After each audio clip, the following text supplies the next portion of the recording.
Mostly, I've been asked to slow down over, especially the last 3 years, to kind of purposes. Mostly, I've been asked to slow down over, especially the last 3 years, to kind of get, more practiced in being centered and quiet and watchful. Gotcha. Um, but then you get into that zone of being quiet and kind of having things move at a slower pace. And, now with this book launch, which is just the tip of like, that's just this, right? Right. Once that goes, I mean, and part of me is waking up in the middle of the night like, what did I start? What did I get myself into? And the other part of me is like, yeah, let's go. Yes, yes. Is that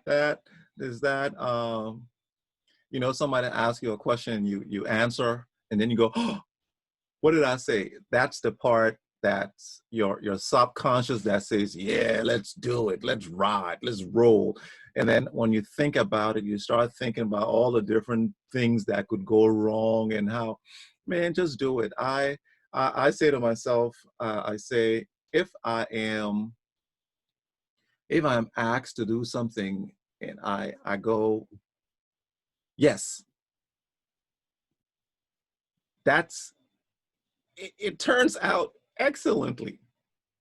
Even if I say no and I come back and go, let me think about it, and you start thinking about it, and then all of a sudden, and you still do it, it turns out excellently also.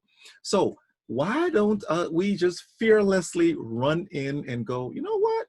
I'm going to do it.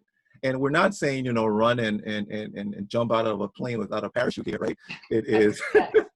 You can't fix stupid, right? Like, it's like, True. But I was reading, I think I read, have you read Paul Coelho's, it starts with The Alchemist? oh, many times, So see, many times. the universe is cheering for you. God is cheering for you. And when I say universe, I'm not using universe here not to say God, right? Some people say, oh, the universe is here, but the universe, everything that's in this universe, everything that's under you, the people who are around you, your solar system, right? They are cheering you on. They're cheering you on. They're pushing you towards your greatness. It's us who are going, stop pushing me. Stop, quit pushing me. Man, we will take it by the horn, and run with it. So I can't wait to see Traci Waldman Philips, author extraordinaire.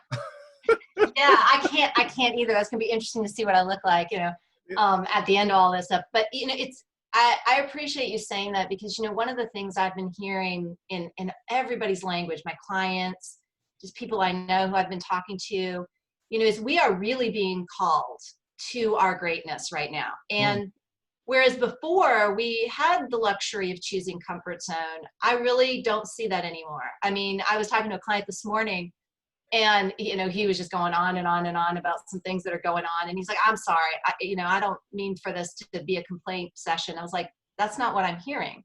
I'm actually hearing I'm hearing a couple things. What I'm hearing most, and I'm hearing this a lot myself and other people, is what I call this devil's advocate conversation that we have going with ourselves, where we've got our ego that's trying to keep us in our comfort zone. It's like, man, that's not a good idea. No, you just want to take it easy. You want to slow things down. You don't want to jump right now. No, that's not a good idea. That's not what you really want. And the other part of us, it's like, this is uncomfortable. This feels like I'm stuck. I need to move on and do something else. But it's this raging party inside of us. And that's what I was hearing. He was like, I need this. And he's like, but I need to slow down. I'm like, you're raging on you, right? Yes. And the thing is that I have to tell you is that your choice isn't to stay in your comfort zone or jump. You're going to leap. You have to, because comfort zone is going to get so uncomfortable for us, like old comfort zone, old chapter. We've all moved past. It's not just we're not business as usual. We're not going back to the old way. It's that we are in a new chapter. Yes. And what existed for us in the comfort that we created around the little body that we were in that old space to make us comfortable is not comfortable for us here. And that's that. And so I said, your two choices are not to stay comfortable or jump. Your two choices are are to go down this path that you're being called to and find ways to embrace and be open to it, Yep. or be dragged. Mm. Mm. Those are the two choices I'm hearing in people. And the more we resist, it persists, right? Like if you think of two people, equal strength, going at each other, right? Let's say they're pushing, they put their hands up and they're pushing at one another. Where are they going? It's like you and Wonder Woman. Yeah, going nowhere. Nowhere. Yep. Because they're both equal strength, right? Yep. So they're going nowhere. Like nobody's getting anywhere. It's only when we decide not to resist and we allow that movement that we actually get somewhere. That's true. And we're not okay staying still. We wouldn't be going through all the things we're going through collectively right now if we were collectively comfortable staying still. So it's like, how can I open myself up to this unknown? That's the question. What story? I was talking to my daughter. My daughter and I went for a walk. We've been going on this practice where we just don't see each other during the day. She's got her work stuff. I've got mine.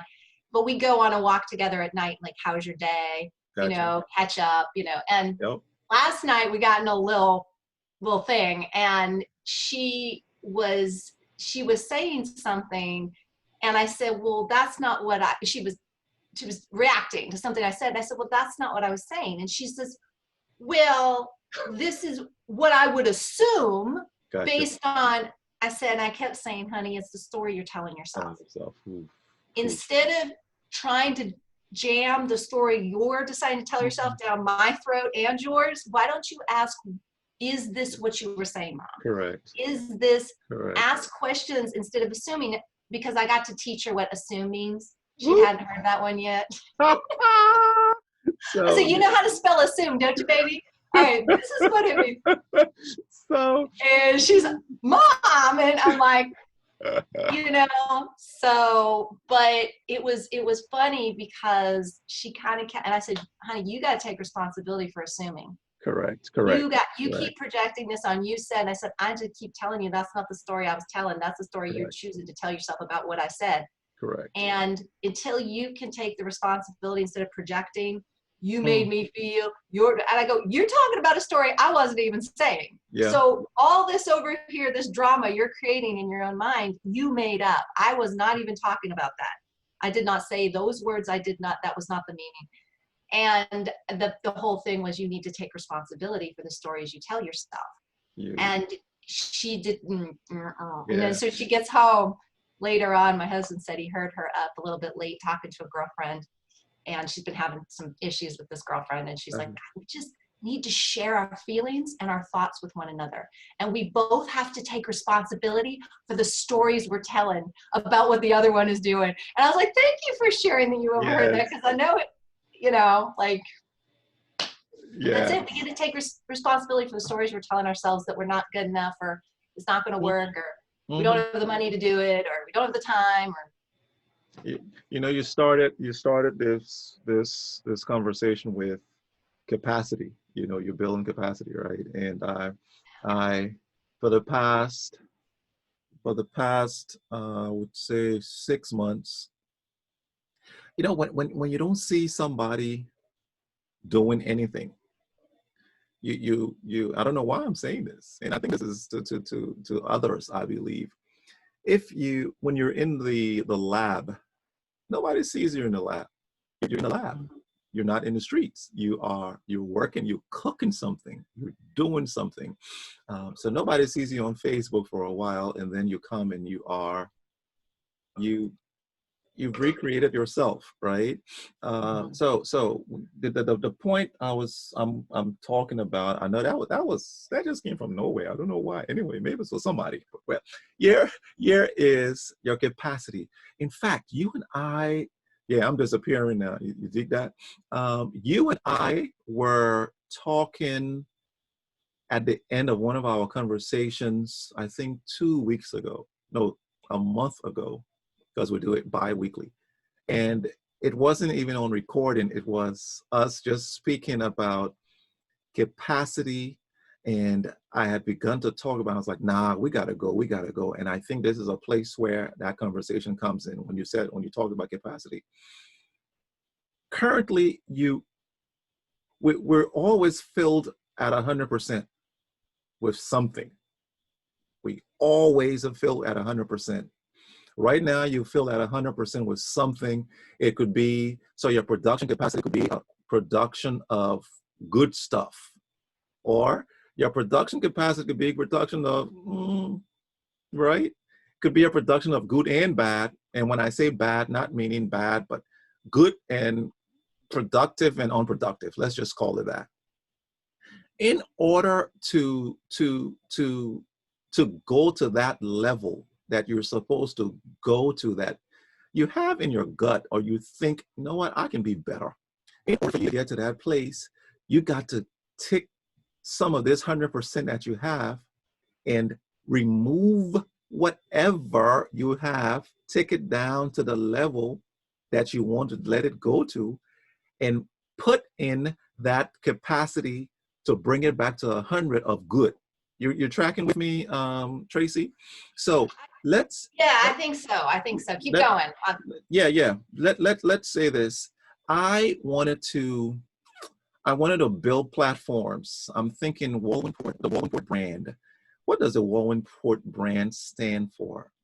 Stands for excellence, leadership, and wisdom. In order for me to build this brand, what do I have to do? Let me tell you what I was doing 4 years ago. Word with Friends, man, I was a champion on Word with Friends. Not saying Word with Friends, and you know what Word with Friends is, right? It's the game on. For those listening, it's the Scrabble game, not Scrabble, but a Scrabble look-alike online. I was on Word with Friends 24/7. I was playing pool 24/7. And I said to myself, well, in order to build this, I have to do something.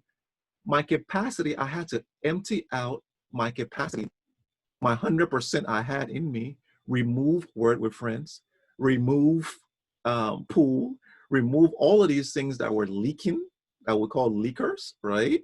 And then I had to fill that up with what? I had to fill it up with learning about these platforms. What is it I'm going to go? So I'm building myself with capacity to get it in. So it starts with the thought. What do you want to be? What do you want to become? And I'm speaking to those who are watching, right? And us. What is it that you want to become in the next season of your life? Oh, I want to be an author, Traci says. All of a sudden, the guy comes and says, hey, I'm looking for somebody who can do this. Traci has to remove certain things from 100% right now to say, you know what, in order to be an author, I got to remove something. And man, we can be the most efficient on earth, but there are things that we have to look at and remove from within our 100% capacity, whatever it is, add this other piece, and then move on to next level. So that's my speed capacity.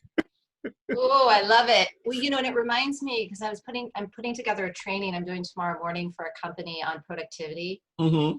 And we were actually talking about, so I did I was part of a speaker lineup that did a virtual conference, the ELNC leadership conference last week. And I talked about mindset, and we were talking about, how can we bring that mindset? It's like, oh, productivity is great, because the thing about productivity, it's not about time management. It's about attention management. That's something that Adam Grant, who, I don't know if you know who Adam Grant is. He wrote the book Originals. He's the youngest professor at Wharton School of Business, highly profiled, very, well-known guy.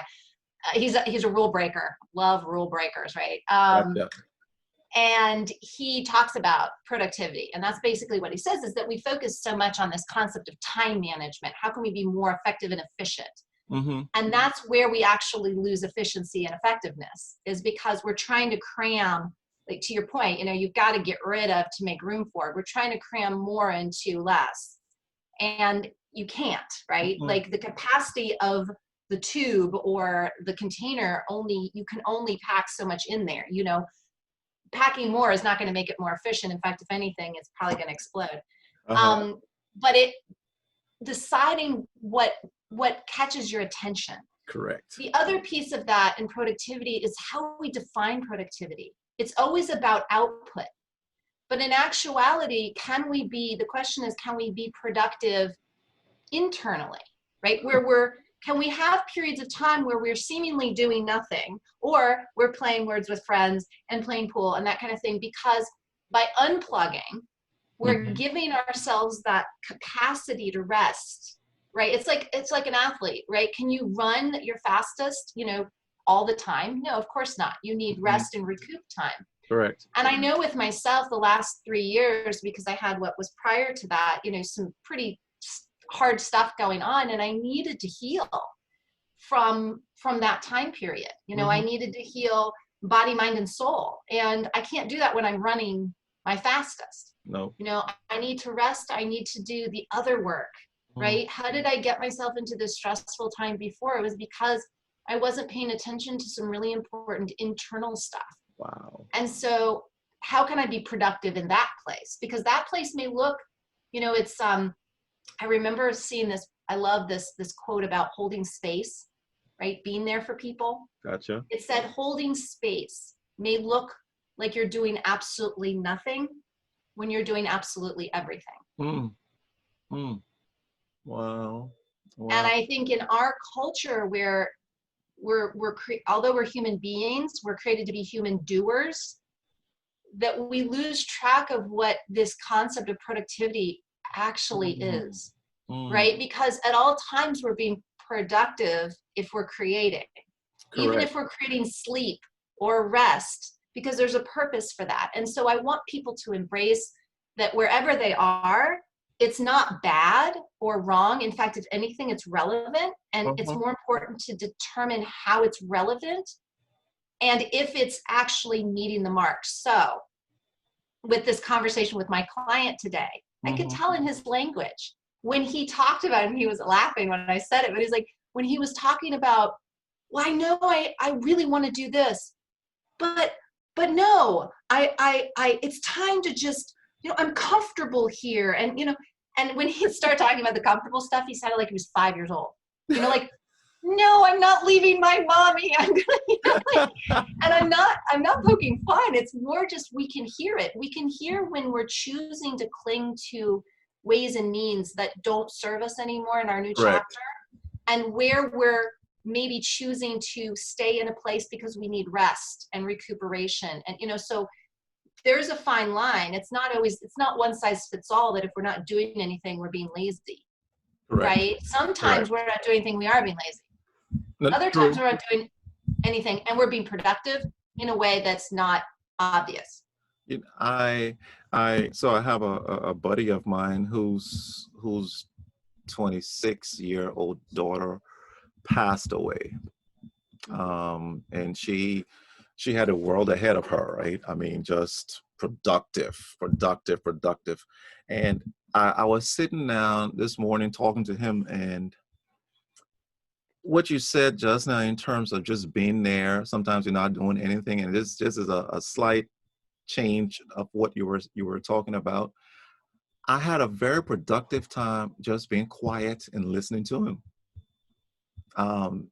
I think as another piece of which is holding space, it was me just being there and listening and having him talk and having him reminiscence, give memories of his sweet daughter, and it was all that was needed. We prayed and said, okay, man, we talk back later. So the lab, and I say lab is where we're trying to produce things again. The lab, excuse me, the lab has different actions in it. There's a time for us to talk in the lab. There's a time for us to plan, to be strategic. There's a time to play, because play is such an important part of the lab that I was thinking about on this call. I was thinking on doing this during this call. Take a look at this. Just now, please. This is crazy. This is crazy. Hi, how are you? And I said, when I do it, I'm gonna do that on the call because it's gonna make me laugh. And there you were, you went, oh, hold up, what's wrong when you turn it upside down, right? You have to play. You have to play in your processes in this thing, because if you remove play from it, from your lab, in your production, because it's what you said. Well, when playing word with friends, or even doing playing pool, is not bad. It's something that you need at the time. It's like every single time you're eating vegetarian, or you're eating healthy salads, and you pass by that Burger I Am place, and you're like, man, I'm gonna get me a sloppy burger today. I don't care what happened, and I just gotta, and have it dripping on your hands. That doesn't make you unhealthy. It doesn't, right? Once in a while, you got to do something that is out of the ordinary to get there. But I go ahead. Go ahead.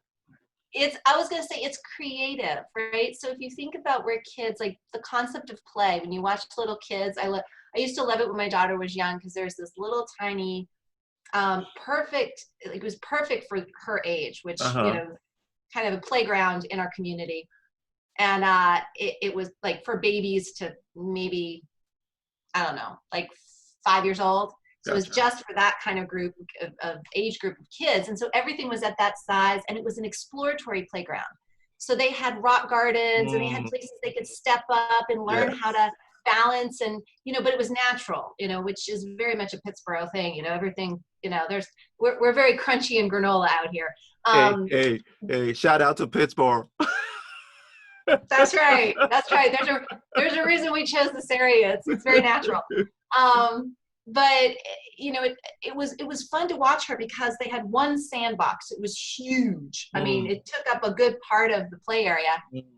And she would love to go and plop in the middle of it and start doing her thing. And different age group kids would come and do different things. And it was really fun to watch them, and how they would be into their little creative thing, but then also at times want to play, right, with the other kids next door. And the younger the kids, the more they did that, in the sense of if something was close enough to them. Sometimes little kids can just get in their zone and whatever they're doing. Correct. But they're curious, right? So if you get close enough to me, I want to poke at what you're doing. That's how we learn.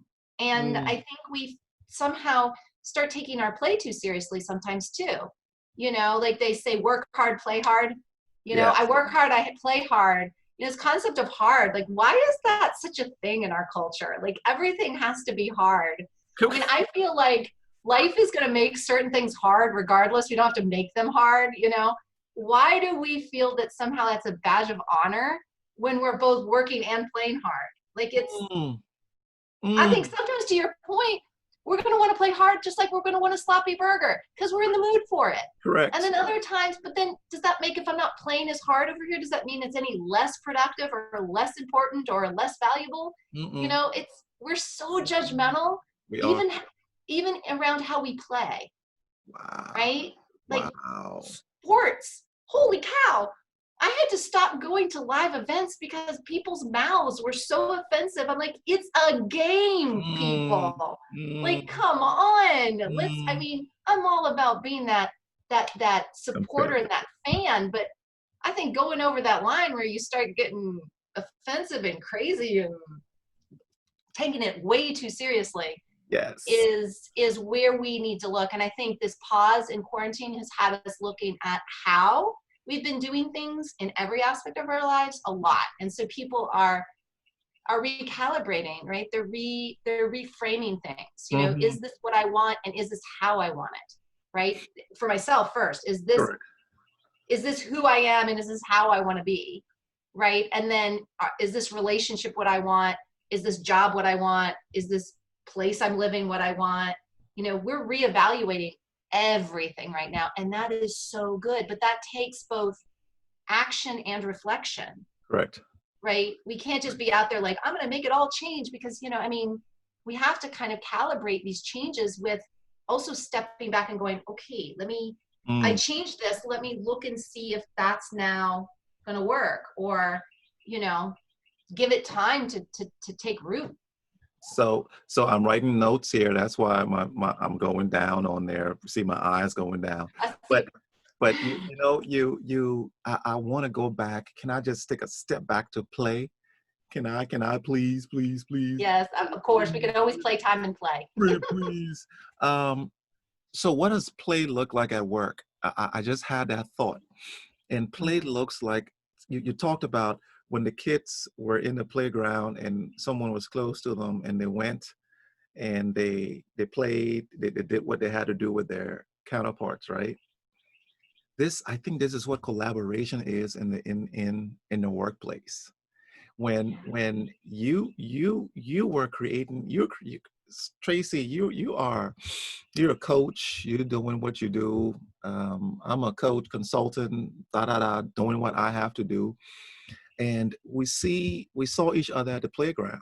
So, in fact, someone saw me play and said, I like the way you play, Wulwyn.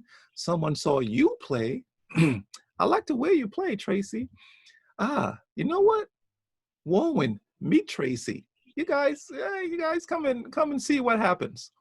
We were on the playground and we went, hey, hi Tracy, hi Wulwyn. We said, man, can we just have conversations do we want to do it every week? Nah, our schedules are, let's do it every 2 weeks. Okay, great. Every 2 weeks we started to talk, we're playing, we're trying to see what does this sand do? Can we build a castle here? We started to play with the sand, and then we built this, right? We built this eavesdrop conversation that we're having now every bi-weekly. And here's what I want to say it even on here. I think I texted you and say, hey, I got something to tell you. When we're recording this, it records audio. It does the audio separately and does the video and audio together. And it hit me. Just recreate and let us do an introduction and an outro, and we do a podcast and we start putting it on a podcast. And that's how Eavesdrop turned into a podcast. We are, and this is an announcement, we are going to investigate this. This is the first I'm hearing about this, folks, so I'm taking it all in too.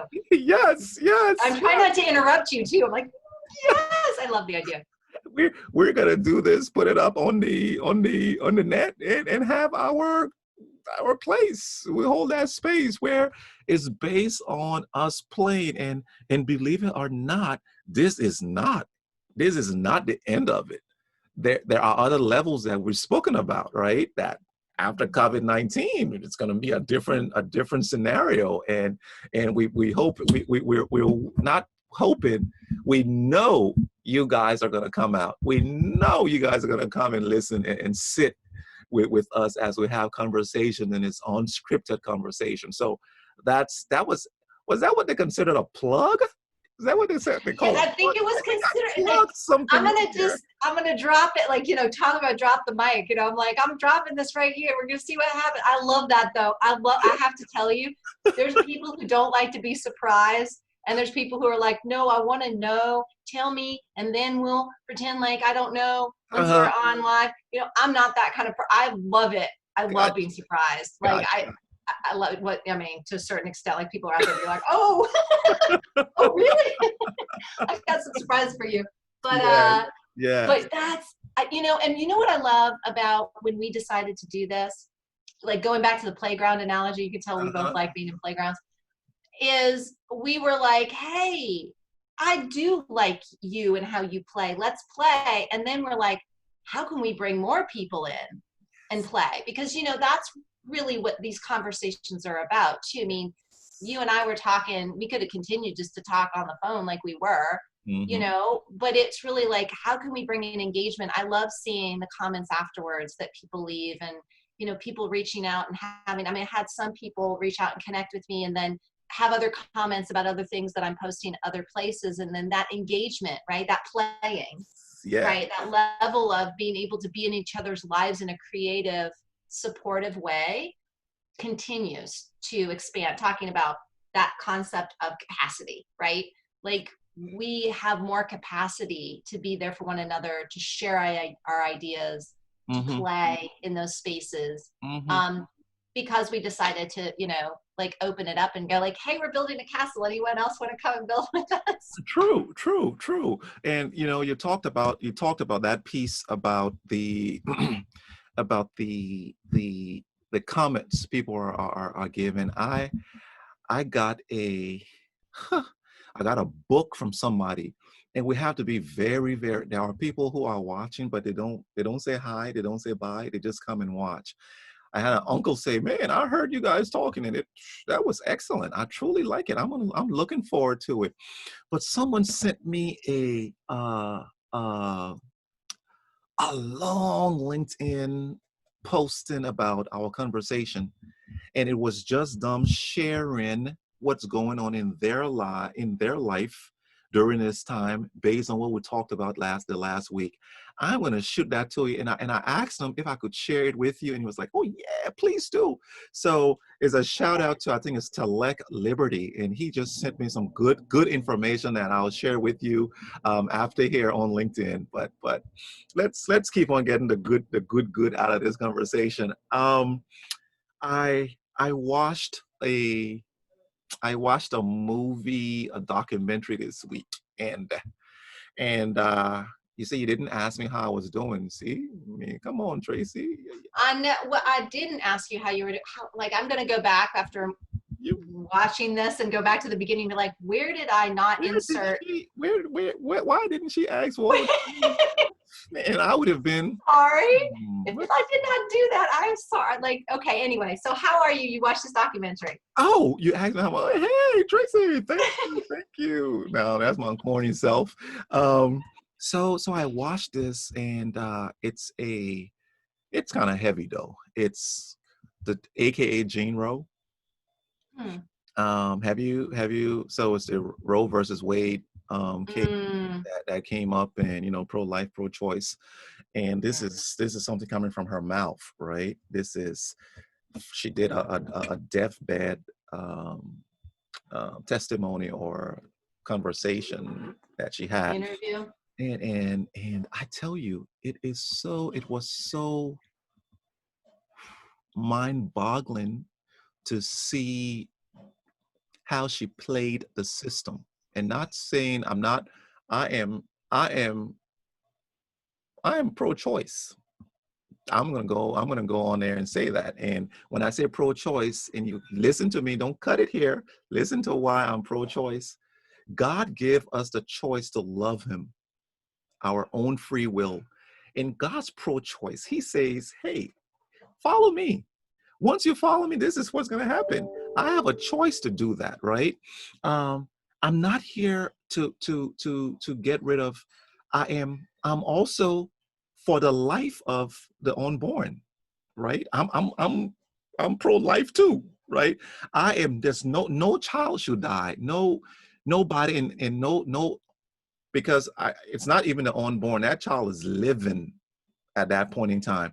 And then even the children who are alive now, body and soul, that are running around here, we should care as much for the ones that are in the stomach and for the ones that are out here running. So we should balance that out. But you should watch it, and we should have a comfort. It's kind of heavy, but all I found in there was, there are people are hypocritical, right? We are so hypocritical. We come across one way, and then when you look at the real story behind the scenes, Tracy, that thing showed behind the scenes story that I didn't even know about. And this brings me to what I would say: what you see isn't what it is. There's the story, his story, there's my story, your story, and the true story and the truth, and I just pray that in my engagements, that the truth comes out, and not my story or your story.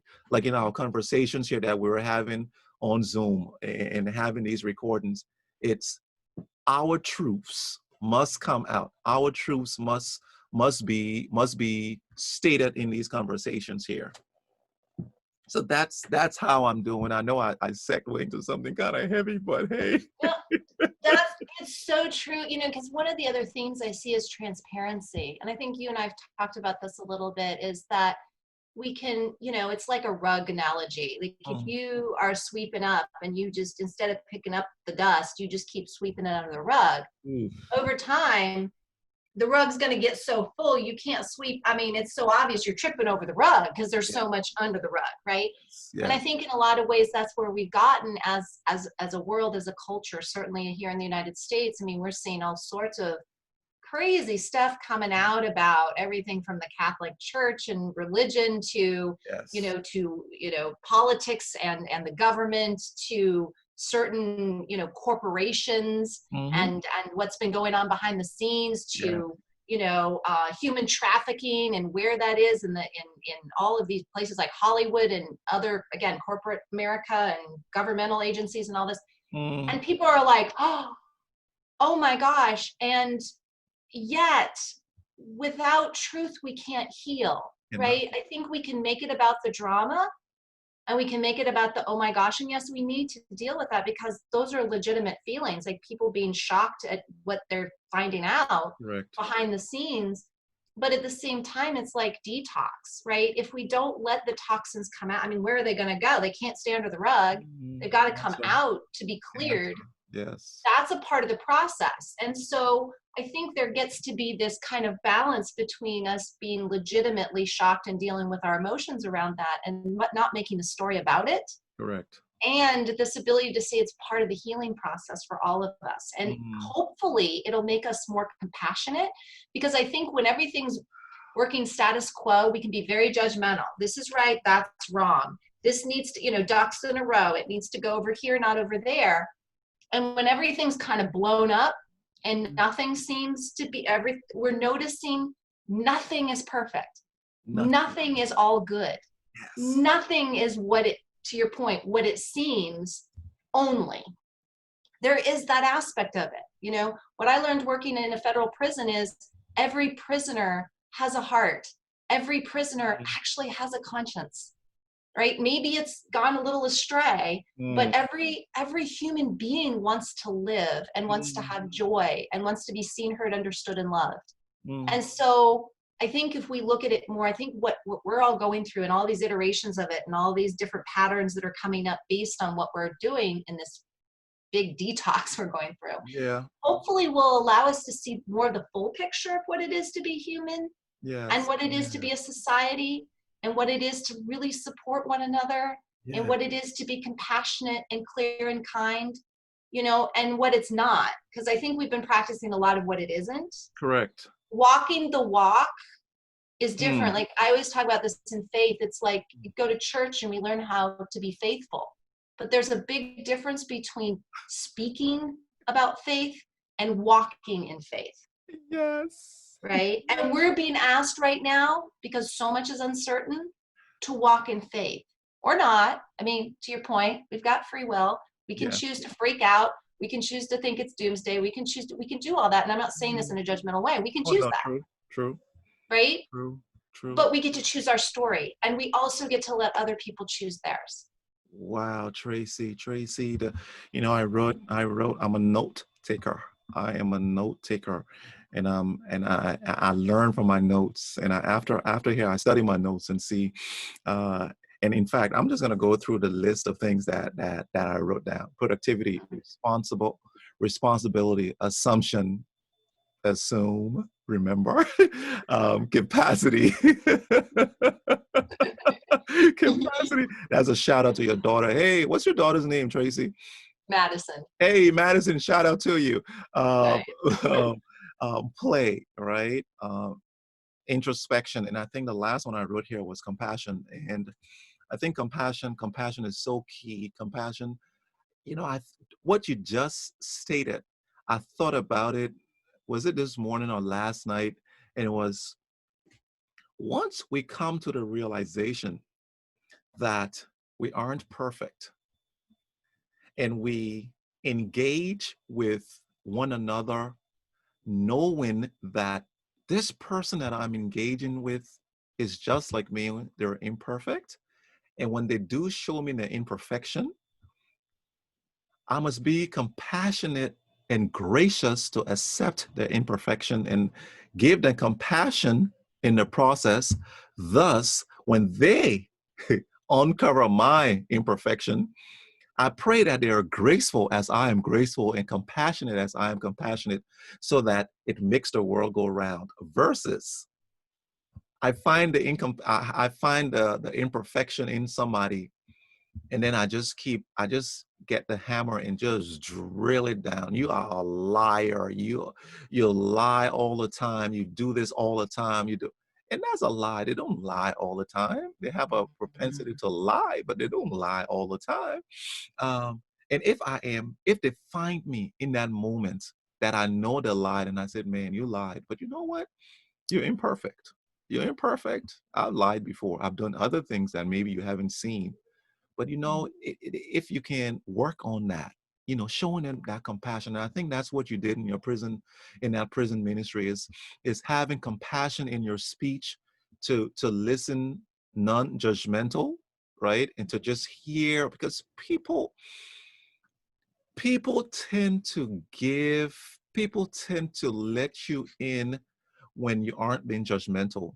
And when somebody lets you in when you aren't judgmental, they are letting you in to heal them. They're letting you in to heal them. They are saying indirectly, hey, I'm giving you this space, whatever magic wand you have. And that's what you had. You had the magic wand to go in, and you listened to them.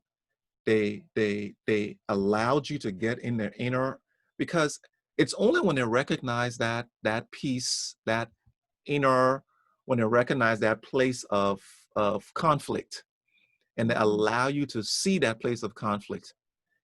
You have the gift, because they were vulnerable, to take that magic wand that God has given you and say, hey, sister, go and heal. And that's how you heal. And that's, I think that's a huge ministry that you have. And I call it ministry. I mean, another person would say gift, and another person would say purpose. That's a purpose that you have, that you disarm people with your non-judgmental ability to listen actively, listen to their words, and then just pour in that balm that soothes, that heals. And that in essence is what compassion is, right?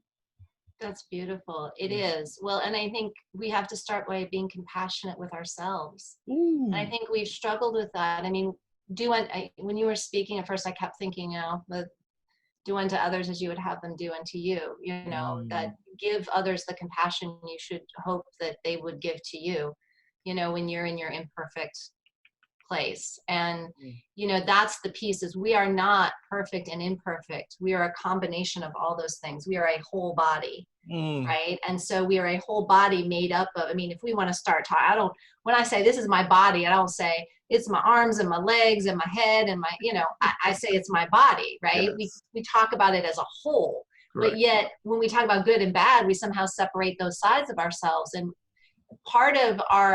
I believe part of our negative qualities or shadow side is there to instigate and challenge our light side to build its capacity.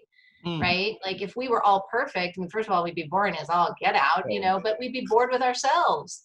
Like there'd be nothing to learn. There'd be no growth, to be had, because we would already be perfect. And so I think when we look at it even from a larger standpoint of, part of learning compassion is learning how to walk in faith, right? Like learning how to walk in compassion. How can, it's not that I am compassionate. It's that I choose to walk in compassion, right? Because there's moments, to your point, it's not like nobody always lies. I'm not always compassionate. So to say I'm compassionate is actually an improper statement. To say that I strive to walk in compassion is more true, right? And yet I won't always be compassionate. Sometimes I'll be impatient. Sometimes I'll be judgmental, although in my lens, I work very hard not to be, because it keeps me from my purpose.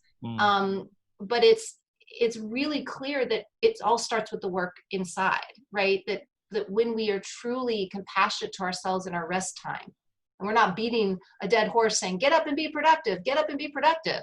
It's like, I need to rest and recuperate. That's showing ourselves compassion. That's showing ourselves understanding. That's allowing us to walk in faith too, because it's very counterculture, right? Sitting quietly and not doing, very counterculture. Mm. right? And saying I'm being productive, woo, totally, totally Hallelujah. counterculture, Yes, yes. right? And so it takes a lot of swimming upstream like a salmon, right? It takes a lot of compassion, a lot of deep understanding, and a lot of ability to stand firmly in our truths, right? Because you said it before, there's my truth, there's your truth, and then there's the truth, right? Whatever that is, because we're only going to look through the lens of our own truth. We can't, I mean, Correct. I think if we begin to start bending ourselves to listen more to others and to choose to hear them and understand them, even if we don't agree, we'll get closer to that the truth piece, right? Because it is kind of a collection, your truth and my truth and his truth and her truth and all of our truths coming together is the truth, Mm. right? Mm. And so the more we can hear you and him and her and all of that, the more I can look out there, understand my own truth, and then really strive to understand everyone else's, the closer I'm going to get to the truth. Wow. Wow. I think we just solved the problem of the world, man. Yep. Well, Man, we got 2 weeks off. you and come right here and listen to eavesdrop. But you so clearly stated the piece on compassion in terms of compassion with yourself. I receive that. I get it. Oh my, I get it, because you can't give something that you don't have. Yeah. You can't. I can't give love if I'm not loving. If I'm not loved, and if I don't love myself, I can't sit here and share with you if I can't share with myself, right? You can't all the different things that you're getting, you've shared it with yourself in your quiet time. You've talked it with yourself. You went over it. Nah, you had that conflict with yourself. Nah, I don't agree with that. Yeah, I agree with that. Like the guy, your client. I don't want to go. I want to go, right? So the bottom line is, if you don't have it for you, you don't have it to give out, right? So I am thinking in this process here, I'm thinking compassion for myself is if I make a mistake. So my son, Wulwyn, he teaching him how to play basketball. The very first time I gave him a ball, not the very first time, over time I started to teach him different bounce sequences, right? And he expected to know them the day I taught him. So I would see this kid go, put it through his leg, and it would hit his heel, or the ball would roll, and he'll be, and I'm like, dude, what's going on? Calm down. And since then, anything I teach him, the very first time he expects to know. And I told him, I said, son, you have to know that you don't know this thing. And in order to learn it, you have to make mistakes. And in making mistakes, that's when you become an expert. The reason I'm telling that story about him is you, others out there, our listeners, people who will view this 20, 30 years from now, right? Because I believe it's going to still be on YouTube and wherever, right? Right. Give Yeah. yourself, Careful what you put out there, folks. It doesn't go anywhere. there you go, there you go. Give yourself, be compassionate to yourself. Have compassion on yourself. Give yourself time. Before we started this Zoom thing, we didn't know how to do it. We were, what are we doing? And boom, we called Kimberly. Kimberly was like, hey, just hit that button, and there it goes. Now we're pros at it, we think. So the the big idea that you have today that's going to come and bring fruits tomorrow, do you really think that the seed of the idea you have is really going to create that fruit today? No. You have to nurture it. You have to give yourself compassion. And Traci, thank you so much, because what that does for me, it allows me to give myself room.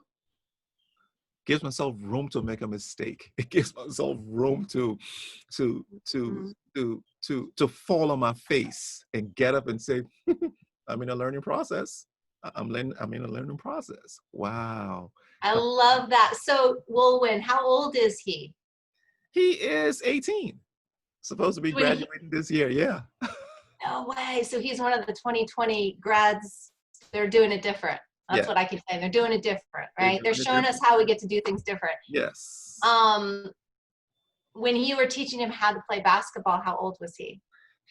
So we were what? There's 5, 6, 7. Yeah, about that. How was he when he first learned? Was he like that? You're saying that like that Oh story yeah. is he's always done. Well, I mean, my first thing would be like, son, you got little legs this long. The ball is like this. There are certain things in life that just can't, like, so if it's hitting you, it's because there's not enough room for that ball to go under. But as you grow, you learn the moves, right? It's not about the ball going under perfectly. It's about learn the moves that as your legs grow, you got the moves that then that ball will fit, right? And it'll bounce perfectly because you got the moves, right? You're here practicing the moves, you know. And the other piece I was thinking about was, you know, what they say, the analogy of planting a garden, and the gardener or the farmer, you know, if he plants the seeds one day, Uh-huh. and he goes out there and he's like, where are the sprouts? Where are the sprouts? Yeah. You know, and it's like, why aren't the sprouts coming out? Like, I just planted them yesterday. But then as soon as the sprout comes, he goes to pull the sprout because he wants it to be bigger. What happens? He kills It it. does. Wow. He kills the process, right? Now that plant's dead because he pulled it out of the soil before it was ready. And so that's the thing. It's like when we can have compassion for our process, when we can know when we're being called, because right now we're being called to do both. We're in integration. We're being called to both sit back and reflect, and at the same time, the action that we're being called to do is a different kind of action than what we've done in the past. It's not a reaction. We become very reactive. You know, like, I love football. Love football. We've been taught to play on the defensive team, where we block and tackle what life brings us. And we think we can't play this, we can't call the shots. I just deal with what comes at me, right? That's defensive line. Correct. But we want to play on the offense. The offense is not only where you make the scores, right? Unless you happen to intercept a ball when you're on defense, but that's a whole nother story. Correct. It's where we get to plan and strategize, right? How do I want this to look? How do I want this to go? And how do I want to take it into the end zone? You know, that's moving the ball. That's not just having to respond and react to what comes at us, right? And so that's the thing, is we're being made, you know, everybody talks about action. We haven't really been practicing action in the world. We've been practicing reaction. But I think we're being now asked to reflect and act intentionally, right? And that's how we need to do it differently. Wow. So it's a paradigm shift, and that's why you see what's going on with people. Oh, I don't want to do this. I don't want to do that. And we whine, and I'm not saying whine in derogatory to say, you know, you asking for what was, you know, how you went to church, how you did this, how you did that. But we who moved my cheese? We are who moving my cheese in right now? Who moved my cheese? Where's my cheese? I thought my cheese was supposed to be here. And my cheese, that was you had no right to touch my cheese. Don't touch my cheese. Don't touch it. And here we so are. Mad that it changed. Here we are now having to go and look for our cheese, and bigger cheese, right? It's as an author coming out of you during this season, there's these platforms that I spoke, you know, podcasts, speaking at this place or that place that's coming out for me and us, right? It's whatever we can think about. As soon as you think it is done. As soon as you think it is done. Traci, my friend, I tell you, it's I don't know, we have to look at our schedules and see if we want 2 hours. No, just kidding. I know. But it's an hour already. It's an hour already. Any last words before we get off? I just want to give gratitude to you. I mean, I love that we spent so much time talking about playing, right? We talked about in terms of playing, because that's one of my favorite things. I mean, I'm by nature a very playful person, and I love people who are playful. You know, my favorite types of person are like the dog energy people. Dogs, all they want to do is play, right? You walk in the room, it's like, you walk out of the room, you walk back in the room, like, are you going to play now? You're going to play now. And Yes. there's something really beautiful about that, eagerness to find opportunities to come together collaboratively and respectfully and kindly, and sometimes even, from opposite ends of the fence, to respectfully challenge ourselves, one another, to grow. Yeah. But if we can look at it as play, we take it less personally, we are less reactive. Yes. We're more like, oh, this person's engaging with me to help grow me. I said that to my daughter. I said, when you make up the story, even if someone said something rude to you, you can still make up a story that they're challenging you to growth. Correct. You can make up whatever story you want. So I just want to thank you for always bringing, this beautiful, playful, like, you laugh a lot, and I love that, this energy to the table, because it's what creates this desire to engage. Yes. Right? Yes. It's not just non-judgment that we want to engage with. It's people who want to play with us, and they want to be there with us for reasons of joy and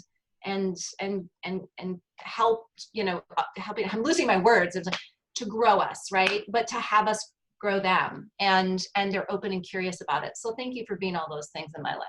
Hey, my wife tells me I'm a crybaby. Don't make me cry here, and I'm not gonna cry. I think you talked to her and said, make Wulwyn cry today. I'm not. But I truly appreciate you also. Really, your description on compassion is what I'm going to take away from this. You have a way with words. You have a way in that beautiful mind of yours, right? It has to get in a book. It has to get in multiple books. It has to get in a worksheet. That book better have a worksheet. I'm taking notes now. Please do, right? But to all those who are watching, we say thank you. And there's nothing we ask, but just listen. Just listen to it. Listen to it. If it get something in your spirit to make you move and do something, make you go and play, make you have compassion, make you not assume, please do. Here ends episode 5. Thank you. See you in 2 weeks.